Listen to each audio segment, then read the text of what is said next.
rasakan kesegarannya. Wah, iklan sirup udah bermunculan di mana-mana. Kalian tahu apa artinya kan, amigos? Keliling dunia yuk. Hayu. Hola amigos. Sebentar lagi, kita akan memasuki bulan Ramadan. Salah satu hal yang paling melekat di bulan Ramadan adalah takjil. Yap, hidangan khas Ramadan. Kalau di Indonesia sendiri banyak banget takjilnya amigos. Ada kolak, sop buah, es pisang ijo, bubur kacang ijo, es kopior, dan masih banyak lagi. Kalau di daerah kalian ada takjil apa aja nih amigos? Silahkan komen ya. Jadi dalam video kali ini, Mimin mau membahas hidangan Ramadan atau takjil dari berbagai negara. Kita mampir dulu ke Turkiye. Nah, jadi sama seperti Indonesia, Turkiye juga memiliki banyak sekali takjil. Ada şekerpare, yang merupakan cookies semolina yang disiram pakai sirup gula. Kalau di Indonesia, şekerpare ini sekilas mirip sama kue nastar. Şekerpare biasanya menggunakan topping berupa kacang-kacangan ataupun pistachio bubuk. Rasanya sudah pasti manis. Kayak Mimin. Ada juga revani, sebuah kue sponge semolina, lagi-lagi menggunakan sirup gula, dan kali ini menggunakan tambahan air lemon untuk dicampurkan bersama sirup gula. Nah, sama seperti şekerpare, setelah adonan revani matang, kita tuangkan sirup gula secara merata, dan biarkan agar sirup gula tersebut bisa terserap ke dalam kue revani. Nah, kue revani bisa juga ditaburi pistachio bubuk, sama seperti şekerpare. Dan kue revani lebih enak disajikan dalam keadaan dingin. Tahu nggak amigos, kue revani sudah dikonsumsi sejak zaman Kekaisaran Ottoman. Ada sütlaç. Kalau hidangan sebelumnya berbahan dasar semolina, nah, sütlaç itu memiliki bahan utama berupa nasi. Yap, sütlaç adalah sebuah puding beras, sehingga bahan dasar utamanya adalah nasi dan juga susu. Untuk toppingnya sendiri, bisa ditambahkan sesuai selera amigos. Terakhir, ada kazandibi. Kali ini adalah sebuah puding dengan bahan dasar utama berupa dada ayam dengan susu. Sebenarnya bisa juga tidak menggunakan dada ayam, tapi kebanyakan kazandibi dihidangkan dengan bahan dasar berupa dada ayam. Kazandibi sendiri mengacu pada bagian terbakar, maksudnya bagian yang gosong. Yap, karena puding kazandibi disajikan dengan permukaan puding yang sedikit gosong, tapi tidak membuat rasanya berkurang. Justru pada bagian inilah yang menjadi cita rasa otentik puding kazandibi, pada kualitas bagian yang terbakar atau gosong. Nah, kazandibi juga udah dikenal sejak zaman Kekaisaran Ottoman amigos. Kita mampir dulu ke negeri jiran, Malaysia. Yang manis-manis ada apam balik atau terang bulan. Nah, kalau di Indonesia itu kita sebutnya martabak manis. Jadi sama juga untuk isian dari apam balik maupun martabak, yaitu kacang, coklat, dan lain-lain yang biasanya kita temukan di martabak manis amigos. Meskipun serupa, tapi ternyata ada sebuah perbedaan antara apam balik dengan martabak manis, yaitu dari sejarahnya. Kalau apam balik, konon berasal dari negeri Tiongkok semasa dinasti Qing. Sedangkan martabak manis, menurut beberapa sumber ya, berasal dari Bangka Belitung, dan nama aslinya adalah Hock Lopan. Nah, jadi kalau di Malaysia, sepertinya mirip dengan Indonesia ya, kita memiliki banyak sekali kesamaan. Takjil di Indonesia sama Malaysia memiliki banyak sekali kesamaan. Contoh satu lagi, seperti putu mayang, yang merupakan kue dengan bahan dasar tepung beras ataupun tepung kanji, yang kemudian dibentuk seperti mie dan memiliki rasa yang manis. Ada pula kue kapit, yang kalau di Indonesia, kita menyebutnya sebagai kue semprong. Adakah amigos dari Malaysia? Coba komen, apa makanan khas Ramadan Kak Malaysia? Bagaimana dengan Mesir? Pertama, ada katayef. Sekilas bentuknya agak mirip sama pastel ya, tapi sebenarnya katayef itu merupakan pancake atau serabi, dan biasanya dibentuk seperti ini amigos. Katayef memang menjadi hidangan khas daerah Timur Tengah, termasuk juga Mesir, pada bulan Ramadan. Nah, katayef merupakan pancake yang diisi dengan kacang-kacangan, seperti hazelnut, kacang almond, ataupun kacang pistachio, atau kombinasi beberapa kacang-kacangan.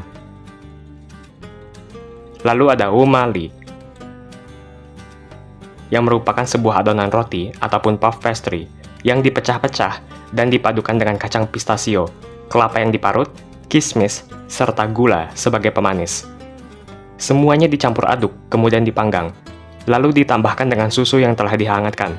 Setelah itu, adonan yang telah ditambahkan dengan susu kembali dipanggang sampai berwarna kecoklatan.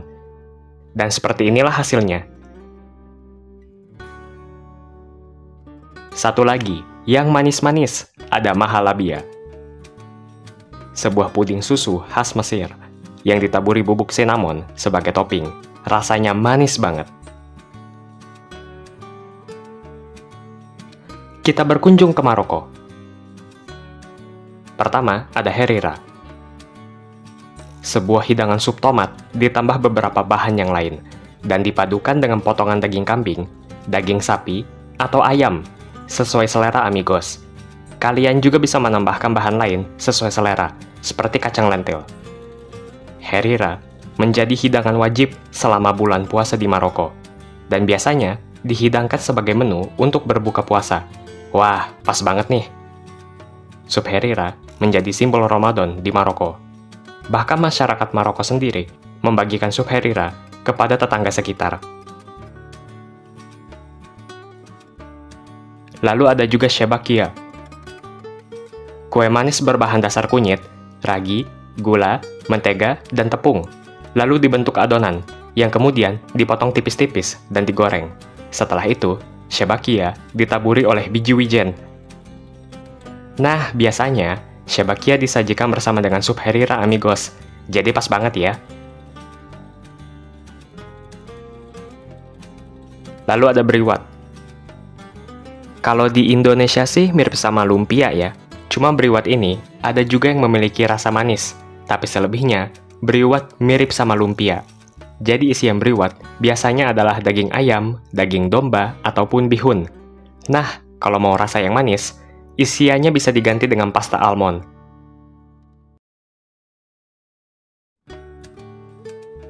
Kita beralih ke Tunisia. Yang pertama, ada brik. Sebuah kue yang terbuat dari adonan pastry dan memiliki isian. Isian brik biasanya berupa daging ikan tuna, telur, dan keju. Brik kemudian digoreng sehingga memiliki tekstur yang crispy alias renyah. Lalu ada laplabi. Semangkuk sup dengan bahan utama chickpea atau kacang Arab. Selain kacang Arab, terdapat juga potongan ikan tuna, poached egg, dan sepotong cabai merah. Satu lagi, ada sup lagi. Kali ini namanya shorba frik. Sup daging kambing ditambah dengan sayuran dan satu bahan unik yang bernama frik. Frik sendiri merupakan jenis gandum yang masih kehijauan tapi sudah dipanen, lalu dipanggang dan kemudian digosok untuk menghilangkan kulit luarnya. Libanon juga memiliki banyak hidangan amigos. Nah, kalau di Libanon, ada istilah meze, yang artinya sejenis makanan ringan dengan rasa yang beragam. Salah satu meze yang terkenal di Lebanon selama bulan Ramadan adalah baklava. Baklava terbuat dari puff pastry atau adonan yang dilapisi mentega leleh, dan isiannya berupa kacang kenari atau walnuts. Baklava bisa juga ditambahkan dengan sirup gula, agar supaya tidak terlalu kering. Tentu saja, baklava memiliki rasa yang manis, dengan tekstur yang renyah. Selain yang manis-manis, Lebanon juga memiliki takjil atau hidangan yang gurih. Salah satunya adalah kibe. Hidangan yang terbuat dari daging yang dihaluskan. Bisa daging kambing, daging ayam, pokoknya sesuai selera. Daging yang sudah dihaluskan, kemudian dibumbui dan dicampur dengan gandum bulgur, lalu digoreng. Biasanya, kibe disajikan dalam bentuk bola agak lonjong. Kita lihat di Arab Saudi. Coba tebak amigos, Mimin mau bahas apa dulu? Jawabannya adalah kurma. Kurma menjadi takjil paling populer di Timur Tengah, bahkan juga di Indonesia. Buah kurma kaya akan nutrisi, serta memberikan banyak sekali manfaat bagi kesehatan. Ayo amigos, ada yang bisa menyebutkan apa saja manfaat dari mengkonsumsi kurma? Kurma sendiri bisa dijadikan berbagai macam olahan, seperti jus kurma, puding kurma, kue coklat kurma, dan olahan lainnya. Dari tadi kita bahas makanan mulu, bahas minuman juga dong. Nah, ada minuman bernama jelap.